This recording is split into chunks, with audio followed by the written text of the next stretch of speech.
Alrighty, legends, welcome to the next video of this forex program. Now we're going to jump straight into it. Before I jump into the next slide, I just wanted to quickly say I am not affiliated with a broker, a platform like TradingView. I'm not affiliated with a prop firm at all. I'm affiliated with no one. So I am making no money from uploading these program videos. I have zero conflict of interest. The only thing that I get out of it is the enjoyment of helping others and giving them some, valuable information that they can use to go ahead and actually implement that into their everyday life. So this next video is super important.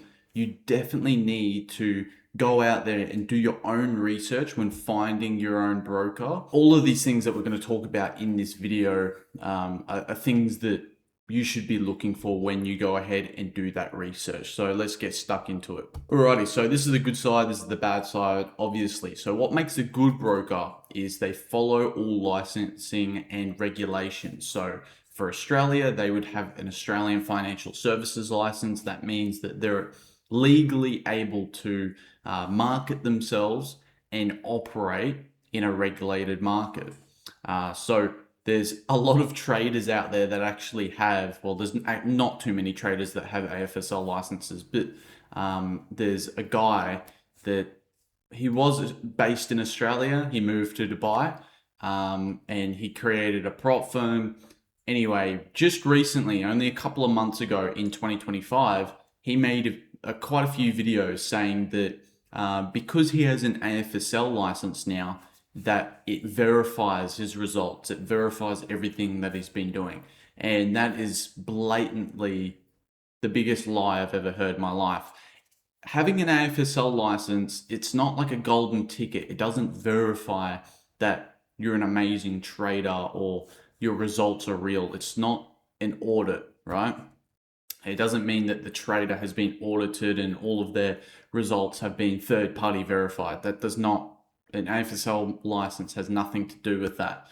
So the fact that people are marketing themselves, saying that, that's how it works, it's a complete lie. And if you hear someone say something like that, run in the other direction, because if they feel the need to say that, they're most likely not profitable at all.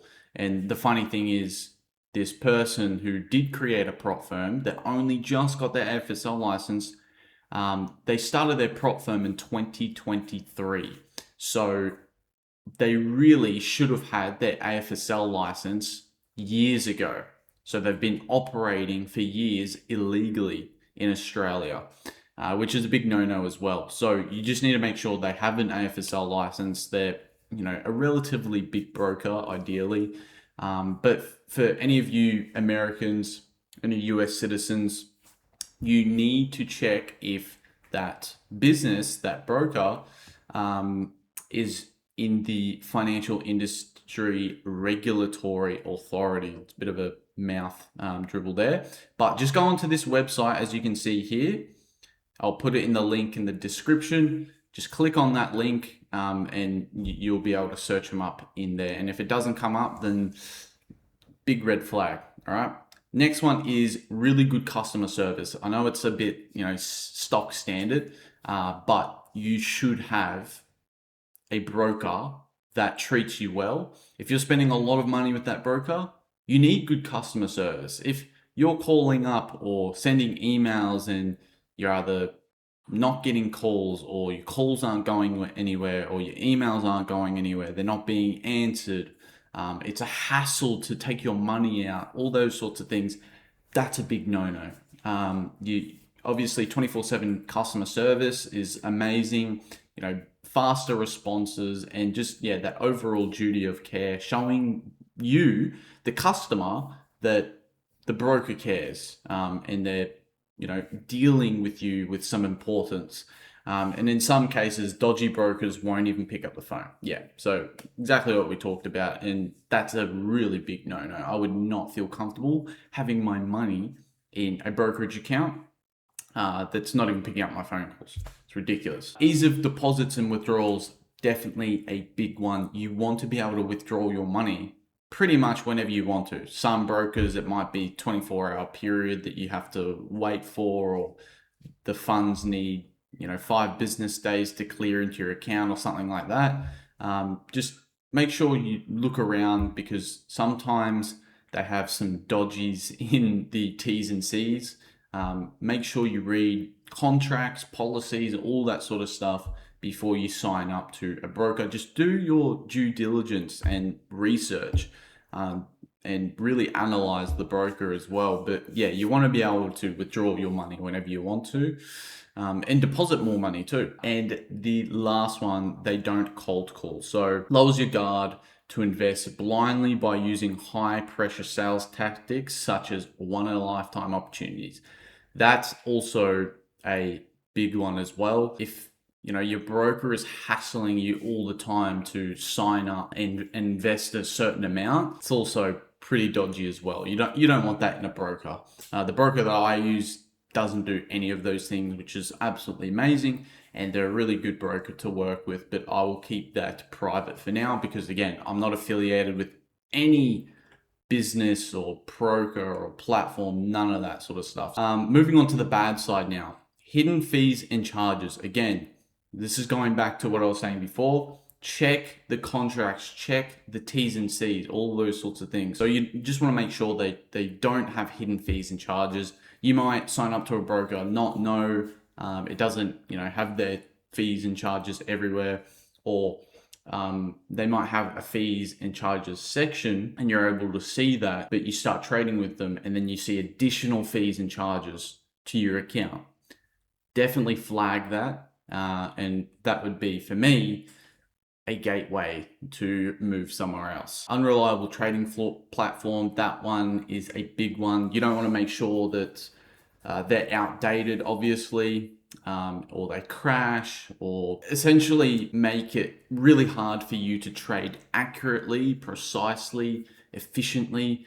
Because obviously, especially if you're scalping on the lower time frames, you want to be able to execute a position straight away. If they're breaking down all the time, they're crashing, and you're missing opportunities, or you may even be losing more money because it hasn't stopped you out at a certain price point because of their platform, that's a big no-no as well. So you want to be able to trade effectively. Third one, difficulty withdrawing your money. Very similar to this point over here. But yeah, so essentially just brokers creating obstacles or delays to withdraw money, similar to like how prop firms work. There's a lot of them that really try their hardest for you to withdraw money, because obviously the less people are withdrawing, the more money that the prop firm makes. And it's the same with brokers as well. And it's funny, brokers actually make more when you lose money compared to you actually making money. So the whole point is they just don't want you to take money out of your broker account. So you just want to be able to easily access that. And no segregation of client funds. So brokers that do not segregate client funds from their operational funds risk using your own money for their purposes, increasing the risk of loss in the broker faces financial difficulties. That's also a huge one as well. So there are some brokers that do trade with your own money, and you want to be able to make sure that this point here has been ticked off when you are analyzing different brokers to sign up to. This is a huge one. That's pretty much it for what makes a good broker and a bad broker. I could probably make this video 3 hours long, but the point is, these are the main headlines that you need to be looking for, and everything else, like, there's no matter what broker you sign up to, even if it's a really good broker, they're going to have a few minor things that you're not happy with. There's not going to be a 100% perfect broker or business or platform out there. Goes for anything in your life, really. So you just want to be able to make sure that you pick the most important things. So being able to access your money, making sure that they're regulated, making sure that they don't hassle you on the phone, they're not dodgy, they have a good platform. Those might be your main priorities. And if you find a broker that ticks all of those boxes, then perfect. You've found yourself a pretty good broker. With that being said, that's it for today's video, and we're going to jump straight into the next video straight after this. So look, I understand it's a little bit boring at the moment. A lot of it's theory. It's on the slides. It's annoying. We're going to get into the sexier stuff in future videos, but you have to stick out this boring stuff before you can move on to, you know, the good stuff. Obviously, it's like everything in life, right? So thanks everyone for watching. If you have any questions, post those comments in the comments below, and I'll be happy to get back to you. So thanks everyone for watching, and I'll see you on the next video.